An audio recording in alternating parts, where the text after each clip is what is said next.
क्या आपने कभी सोचा है सृजन, संरक्षण और विनाश की ब्रह्मांडीय ऊर्जा से एक साथ जुड़ना क्या अर्थ रखता है? आज हम शिव स्तुति के दिव्य यात्रा पर निकलते हैं, जो भगवान शिव के अनगिनत रूप और गुणों पे प्रकाश डाल। हमारे साथ बने रहिए, क्योंकि हम शिव स्तुति के हर श्लोक पे चर्चा करेंगे और उसकी प्राचीन ज्ञान और गहरे प्रतीकात्मक अर्थ को उजागर करेंगे। तो चलिए शुरू करते हैं पहले श्लोक से।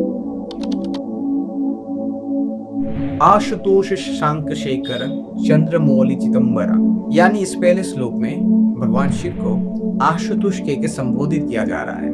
वो जो सरल भक्ति से प्रसन्न हो जाते, उनका सिर चंद्रमा का रोशनी से जगमगाता है, जो शांति, समय के चक्र और गहरे ज्ञान का प्रतीक है। चिदंबर उस गहरे नृत्य का संकेत देता है जहां ब्रह्मांड निरंतर नया रूप धारण करता है, जो हम बिग बैंग थ्योरी में देखते हैं। आज भी ब्रह्मांड एक्सपांड कर रहा है। उसके बाद आता है कोटि कोटि प्रणाम शंभु कोटि नमन दिगंबरा, यानी लाखों प्रणाम किया जाता है शंभु को, मतलब शिव जी को, वो जो आनंद और दया का प्रतीक है, और दिगंबरा मतलब जो आकाश अपने वस्त्र के रूप में धारण करते हैं, मतलब जो सांसारिक बंधनों से पूर्ण मुक्ति का संदेश।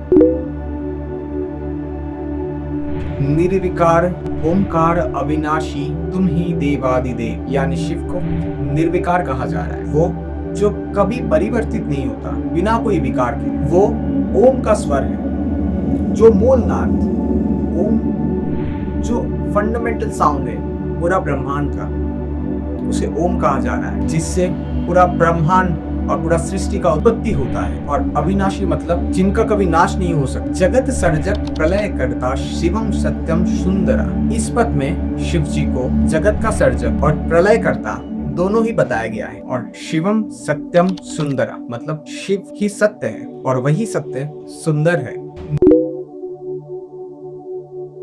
निरंकार स्वरूप कालेश्वर महायोगेश्वरा, यहाँ शिव जी को निरंकार दिखाया गया है। वो निराकार तत्व जो हर चीज में विद्यमान है। कालेश्वर के रूप में वो समय और उसके अनिवार्य चक्र के स्वामी है, इसलिए शिव जी को महाकाल कहा जाता है। शिव जी समय से परे वो महाकाल है, वो ग्रेटर टाइम है। और महायोगी या फिर उनको आदि योगी भी कहा, जो पहला योगी, उनके रूप में ध्यान और आध्यात्मिक ज्ञान के परम गुरु है। दया निधि दानेश्वरा जय जटाधर अभयंकरा, इस श्लोक में शिव जी को दयानिधि कहा गया है, जो असीम दया के समुद्र है। इसलिए जो परमात्मा होते हैं ना, वो आप चाहे कुछ भी कर ले, वो हर हाल में आपको क्षमा कर ही देते। वो दया के सागर है। और दानेश्वर मतलब जो अनंत वरदान देने वाले के रूप में चित्रित करते हैं। उसके बाद आता है जटाधर, जो उनकी जटाओं के प्रति जो आध्यात्मिक ऊर्जा और शक्ति को दर्शाता है। और अभयंकरा हमें विश्वास दिलाते हैं कि वो सभी भय को दूर करते हैं।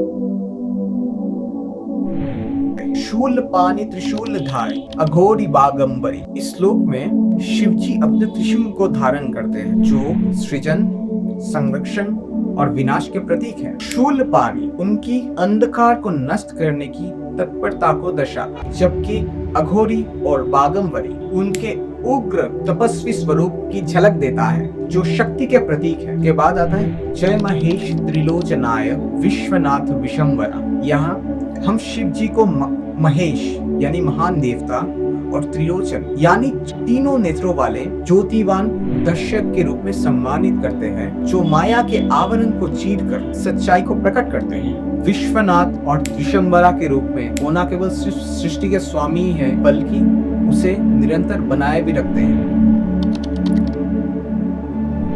नाथ नागेश्वर हरि पाप साप अभिशापतम, इस श्लोक में शिव जी को नागेश्वर के रूप में पूजित किया जाता है। वो जो नागों के स्वामित्व रखते हैं। और अध्यात्म की दुनिया में नाग का बहुत महत्व, जो आंतरिक शक्ति और छुपी ऊर्जा के प्रतीक है, जो पापों, अभिशापों और अंधकारों को दूर कर आत्मा को अज्ञान के बंधनों से मुक्त करता है। उसके बाद आता है महादेव महान भोले सदा शिव शिव शंकरा, ये पद शिव जी को महादेव और भोलेनाथ कह के संबोधित करता है। वह दयालु, सरल और सदैव शुभकारी रूप, जो अपने अद्भुत शक्तियों के बावजूद भी सभी के लिए सुलभ और प्रेममय।